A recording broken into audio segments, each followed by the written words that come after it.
Country delight గురించి తెలిసింది. IIM, ఐఐటిలో చదువుకున్న వాళ్ళు ఈ కంపెనీ నడుపుతున్నారు. నమస్తే, welcome to Suman TV. YCP అధినేత వైఎస్ జగన్మోహన్ రెడ్డి గారి వ్యవహార శైలి రాష్ట్ర వ్యాప్తంగా తీవ్ర చర్చనీయాంశమవుతోంది. ప్రెస్ మీట్లో జగన్మోహన్ రెడ్డి గారు మాట్లాడినటువంటి మాటల మీద చర్చ అంతా జరుగుతోంది. ఆయన పల్నాడు పర్యటనలో వైసీపీ కార్యకర్తలు పెద్ద ఎత్తున రోడ్ల మీదకు వచ్చారు. వాళ్ళు ప్రదర్శించిన ప్లకార్డులు, వారు చేసినటువంటి నినాదాల మీద పెద్ద ఎత్తున చర్చ ఉంది. ఒక ప్లకార్డులో ఏముంటుంది? పుష్ప సినిమా డైలాగుని అందులో పెట్టి గంగమ్మ జాతరలో పొట్టేళ్ల తల నరికినట్టు రప్ప రప్ప నరుకుతాం అని ప్రదర్శించాడు. మేము మా ప్రభుత్వం అధికారంలోకి వచ్చిన తర్వాత టీడీపీ వాళ్ళను కూడా రప్ప రప్ప నరుగుతాం అన్నది దాని అర్థం.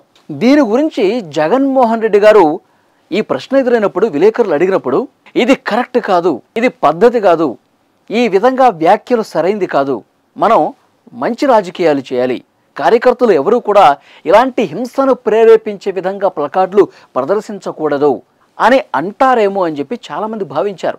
ఈ విధమైనటువంటి ప్రవర్తన ఉంటుందేమో అని చాలామంది భావించారు. కానీ జగన్మోహన్ రెడ్డి గారు ఏమన్నారు? ఆ డైలాగు 1కి 2 సార్లు తనకి తెలిసినప్పటికీ ఇంకా 1కి 2 సార్లు వినాలనిపించి జగన్మోహన్ రెడ్డి గారు విలేకరులతో వినిపించుకొని 1కి 2 సార్లు చెప్పించుకొని ఏంటి గంగమ్మ జాతరలో నెక్స్ట్ ఏంటి రప్ప రప్ప పొట్టేళ్ళు తల నరుకుతాను. ఇది జగన్మోహన్ రెడ్డి గారు కావాలనుకుని విలేకరులతో చాలా లౌడ్గా పెద్దగా ఆ సినిమాలో డైలాగులు కావాలని చెప్పించుకొని అవును పెట్టుకున్నాడు, మంచిదేగా అని జగన్మోహన్ రెడ్డి గారు అనడం రాష్ట్రం మొత్తం కూడా ప్రజలు నివ్వెరపోయారు. ఇంత దారుణంగా ఒక ప్రతిపక్ష నాయకుడు ఉన్నాడా? జగన్మోహన్ రెడ్డి గారు నిజ స్వభావం ఇక ఎప్పటికీ ఇలాగే ఉంటుంది. ఎప్పుడు హింసను ప్రేరేపిస్తాడు. పులివెందుల ఫ్యాక్షనిజం అనేది రాష్ట్ర వ్యాప్తంగా తీసుకురావాలని చూస్తూ ఉన్నాడు. అందరినీ భయపెట్టి రాష్ట్రంలో రాజకీయం చేయాలని చూస్తూ ఉన్నాడు. నిజంగా ఎవరైనా అలాంటి హింసాత్మకంగా అలాంటి మాటలు, అలాంటి భాష మాట్లాడినా ఒక ముఖ్యమంత్రిగా పనిచేసిన వ్యక్తి ఇది సరైన పద్ధతి కాదు, మనం మంచి రాజకీయాలు చేయాలి, ఇలా హింసను ప్రేరేపించేటువంటి పదాలు మనం వాడకూడదు అనాలి. కానీ ఇంకా రెచ్చగొట్టే విధంగా అవును మంచిదే కదా అన్నారంటే మళ్ళీ అతను ఒక తెలుగుదేశం పార్టీ కార్యకర్త వైసీపీలోకి వచ్చాడు.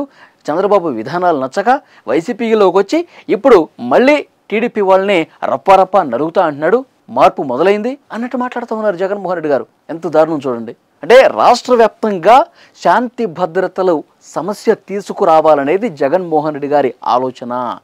ఇది తెలుగుదేశం పార్టీ వాళ్ళు విమర్శిస్తోంది. ఎందుకంటే జగన్మోహన్ రెడ్డి గారు గత పర్యటనలు రాష్ట్ర ప్రజలందరూ చూశారు. ఆయన పొదిలి వెళితే వాళ్ళ కార్యకర్తలతో ఇంత పెద్ద రాళ్ళు తీసుకొని రప్ప కొట్టారు కదా. మహిళలు తీవ్రంగా గాయపడ్డారు, తలలు పగిలాయి, పోలీసుల తలలు పగిలాయి. ఆ తర్వాత అంతకుముందు ఏం జరిగింది? రాప్తాడ్ నియోజకవర్గంలో హెలికాప్టర్ మీద వస్తే విండి షీల్డ్ పగలగొట్టేసి నానా రచ్చ గందరగోళం చేశారు. ఆయన ఎక్కడ పర్యటించినా, ఎక్కడ రోడ్డు మీదకి వచ్చినా విపరీతంగా కార్యకర్తలు ఒక విధ్వంసం, ఒక రాక్షస కాండ జరుగుతోంది. అంటే చాలా స్పష్టంగా రాష్ట్రంలో శాంతి భద్రతలు అనేవి లేవు, ఒక హింస ఎక్కువగా ప్రేరేపితమవుతోంది. కాబట్టి రాష్ట్రంలో పెట్టుబడిదారులు ఎవ్వరూ కూడా రావద్దు, ఇక్కడ పెట్టుబడులు పెట్టద్దు, ఒక భయం కొలిపే వాతావరణం క్రియేట్ చేస్తున్నాడు జగన్మోహన్ రెడ్డి. ఆయన మనస్తత్వానికి నిదర్శనం నిన్న ఆయన ప్రెస్ మీట్లో ఇంకా రెచ్చగొట్టే విధంగా ఇంకా తలలు నరికేయండి రప్ప అంటూ ఇది మంచిదే అని మాట్లాడింది కూడా దానికి నిదర్శనం అని చెప్పి మాట్లాడుతూ ఉన్నారు. ఫ్రెండ్స్, జగన్మోహన్ రెడ్డి గారు ప్రెస్ మీట్లో పుష్ప సినిమా డైలాగును ప్రస్తావించి మంచిదే కదా అన్నటువంటి ఆ వ్యాఖ్యల్ని మీరు ఏ విధంగా చూస్తున్నారు?